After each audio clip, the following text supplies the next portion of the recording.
LCB police સ્ટાફના માણસો Tharad police station વિસ્તારમાં પેટ્રોલિંગમાં હતા।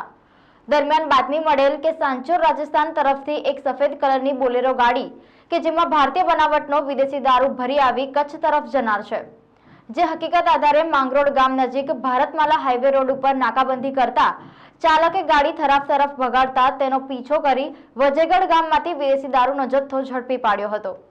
બનાસકાંઠા એલસીબી પોલીસે ભારતીય બનાવટના વિદેશી દારૂ બોટલ નંગ 1008 કિંમત ₹1,11,456 તેમજ કુલ મુદ્દામાલ કિંમત ₹6,21,456 પકડી પાડી ગાડીમાં સવાર આરોપી પ્રકાશ ગોયલ, ગાડીનો ચાલક અશોક કુમાર બિશ્નોઈ તેમજ દારૂનો જથ્થો મંગાવનાર સદામ ત્રણેય ઇસમો વિરુદ્ધ કાયદેસરની કાર્યવાહી હાથ ધરવામાં આવી છે।